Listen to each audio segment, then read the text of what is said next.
Happy Friday, everyone. Welcome back to 3 News Now. I'm Stephanie Haney. It is Friday, September 25th, and it is a beautiful day outside. We've got your top headlines from WKYC.com and our WKYC app. Thanks for choosing to be here to get filled in on everything that's impacting you here in Northeast Ohio. First up, we start with a new poll out of Baldwin-Wallace University. Baldwin-Wallace University released a series of polls this week. One of them looked at approval for Governor Mike DeWine related to how he's handling the coronavirus. And most Ohioans do still approve of the way Governor DeWine is handling things here in Ohio. About 3/4 of people who responded to the poll support the governor's decision here in the state of Ohio to require face masks in public, and his overall approval rating, according to this poll, for handling of the pandemic is at 72%. Now, back in March, there was a Baldwin-Wallace Great Lakes poll that had his approval rating at 80%. So he has dropped 8 points since March, but 72% is still a very high approval rating, and his approval rating overall as a governor is high as well. 2/3 of respondents in the Baldwin-Wallace poll said that the governor is doing a better job of handling COVID-19 than our president. However, that doesn't mean that he is without his detractors. Earlier this week, Republicans in the Ohio House introduced a bill to end the state's current state of emergency related to COVID-19. At his press briefing on Thursday, though, Governor Mike DeWine said that if that bill should happen to reach his desk, which, if any indication how the previous bills that have been put forth to sort of curtail the power from Governor Mike DeWine and the Ohio Department of Health is any indication, it probably won't reach his desk. But DeWine said if it does reach his desk, he will veto that bill, which is something that he has said in the past when there were other bills that were proposed to limit, for example, orders from the Ohio Department of Health to a certain amount of days versus being effective indefinitely. But overall, most Americans approving of what Governor Mike DeWine is doing to handle the pandemic here in Ohio. Now let's take a look at those latest numbers that are just in from the Ohio Department of Health.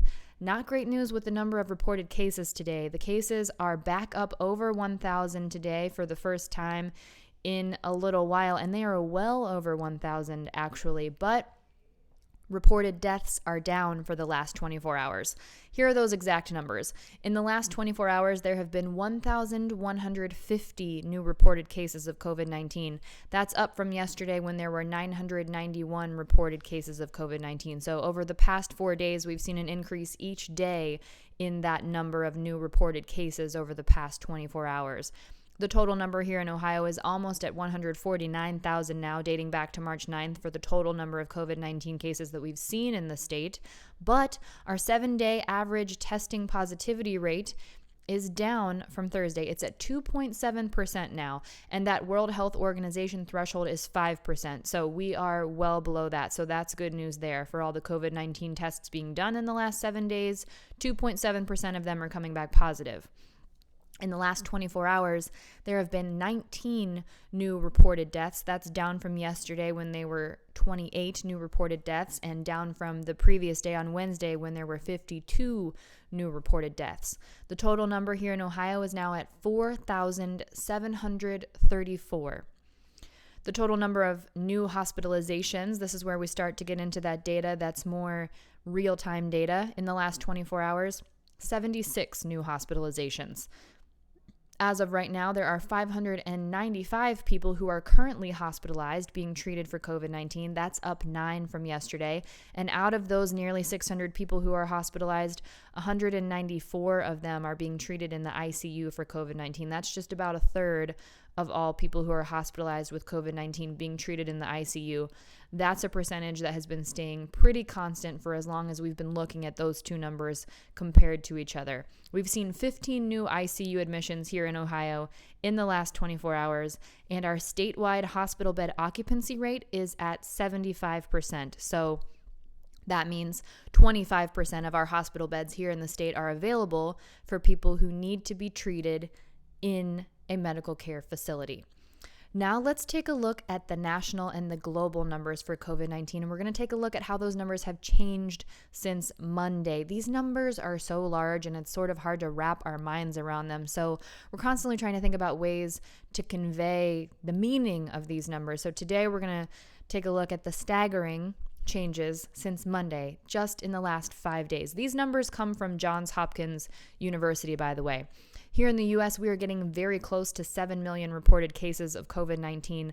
That exact number, 6,997,468. So if we look back to Monday, that's more than 173,000 new reported cases of COVID-19 since Monday.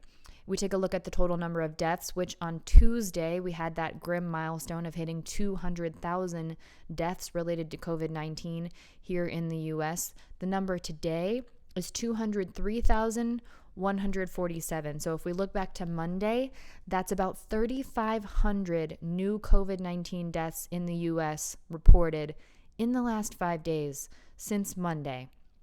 In the U.S., we have about 4% of the global population, but we have about 21% of the COVID-19 deaths and 22% of the COVID-19 cases. Globally, the total number of cases is now at 32,356,829. Now, here is a staggering number. You talk about cases being in the 30 millions. Well, in the last 5 days, globally, there have been almost 1,200,000 new cases of COVID-19 reported. That exact number is 1,193,379. That is a lot of people. And the total number of deaths globally is now at 984,991, getting very close to that 1 million mark. If we look back to Monday, globally, there have been almost 23,000 global deaths reported related to COVID-19 since Monday. Now, this is all a huge concern as we look toward the election, which is less than 6 weeks away, coming up on Tuesday, November 3rd. So Anheuser-Busch is one company that is working to make our election safer. They are donating more than 375,000 ounces of hand sanitizer in support of Ohio voter safety. So this hand sanitizer will be distributed to polling locations across the state. Josh Zabek, who is the general manager of the Anheuser-Busch Columbus Brewery, said, "We believe beer is bipartisan." I think that's probably a pretty safe bet. "We believe beer is bipartisan, and as Ohioans head to the polls this November, we're showing up by donating hand sanitizer to help ensure a safe election day."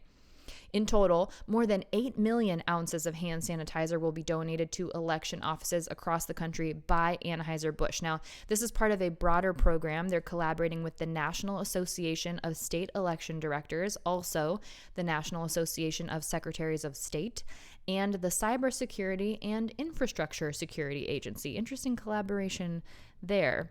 Anheuser-Busch first started making hand sanitizer this summer when they leveraged their breweries in order to start producing that. Distilleries also did the same thing. Anheuser-Busch said that their goal is to help accommodate the growing need for critical resources among its employees, partners, and communities in the face of the COVID-19 pandemic. So almost 400,000 ounces of hand sanitizer to be distributed across polling locations here in Ohio when that election takes place in just under 6 weeks. It is quickly approaching. Okay. Earlier this afternoon, we talked about the Tribe sweeping the Chicago White Sox over the week and clinching a spot in the playoffs, which is coming up very soon. This weekend will be the end of regular season play. So now we're going to take a look at some possible playoff scenarios for the Cleveland baseball team. These come courtesy of our 3 News sports analyst, Ben Axelrod, all broken down on WKYC.com. Right now, the Tribe is the number 7 seed in the upcoming American League wildcard round, which will be next week. But it is possible, maybe not likely, but possible, that the Tribe could end up as high as the number 2 seed by the end of the weekend. So here's what would have to happen in order to make that happen, courtesy of our 3 News sports analyst, Ben Axelrod. The Tribe would need to go 3-0 against the Pittsburgh Pirates this weekend, so tonight, tomorrow, and Sunday. The Minnesota Twins would need to lose every game against the Cincinnati Reds. The White Sox can only win 2 against the Chicago Cubs. So they would need to go 2-1 or do worse against the Chicago Cubs when they battle it out at home between the 2 Chicago teams.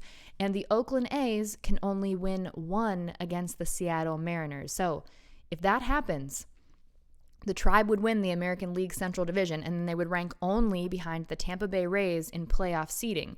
And if that happens, then Cleveland would play the number 7 seed in a 3-game series in the wild card round next week. Maybe not likely, but it is possible. And there are other scenarios up on WKYC.com. Ben walks you through them all, so make sure you check that out also in the WKYC app. Here's what we're looking at this weekend in sports. The Tribe plays the Pittsburgh Pirates at home. That's tonight, tomorrow, and Sunday. Now we're looking at the NBA playoffs. The Miami Heat play the Boston Celtics tonight at 8:30. Now, right now, the Miami Heat is up 3-1. So if they win tonight, that's it.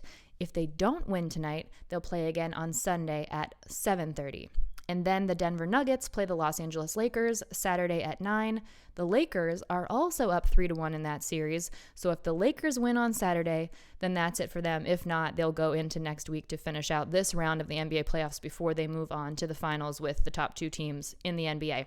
And then on Sunday, it's been a long time. We had 2 quick games back to back because we had that Sunday game and then that Thursday game. So no game last Sunday. But this Sunday, the Cleveland Browns will take on the Washington football team at home at 1 p.m. And if you are not one of the people who is lucky enough to get inside the stadium, this story is for you. There is a brand new app called HomeTurf, and Cleveland Browns is a part of it. And the goal here is to bring FirstEnergy Stadium to the fans. Now, this is a partnership with Bud Light. The idea is to bring the game day experience into the homes of devoted fans. It's called HomeTurf, and it will deliver the stadium experience. Now, this is a second screen experience, by the way. So you'll have to watch the game or listen to the game another way. You can always listen to our voice of the Browns, Jimmy Donovan, calling the game on Browns radio, or you can watch it on Browns.com or in the Browns app. That has to be done on a mobile device. You can't do it otherwise. And then you can open up the HomeTurf app. And if you do that, then you'll see the same scoreboard graphics that you would see from your seats at FirstEnergy Stadium. You'll hear sounds from the game. There'll also be trivia and chances to win prizes. So this is a pretty cool thing. So when you open the app, when you download it, it's in the Apple App Store, it's in the Google Play Store. You pick your team. So this isn't just for the Browns. This is for NFL teams across the board partnering up with HomeTurf. So pick your team, and then it'll show you the games. And as the games happen, then you can choose to opt into that game and have that in-stadium experience. Pretty cool thing that they're doing. I'll tell you what, innovation. Necessity is definitely a breeding ground for innovation, and they are making it work. So one more cool thing coming out of all of this weirdness that we're living with right now. That's it for your 3 News Now afternoon update for Friday, September 25th. I'll see you next on What's New at 5 p.m. with your trending stories, which you can stream for free live in the WKYC app. So if you don't have that app yet, while you're downloading the HomeTurf app, go ahead and download the WKYC app, and then you can have them both. And that's it for me today. And then I'll see you back here on Monday, hopefully a victory Monday on 3 News Now.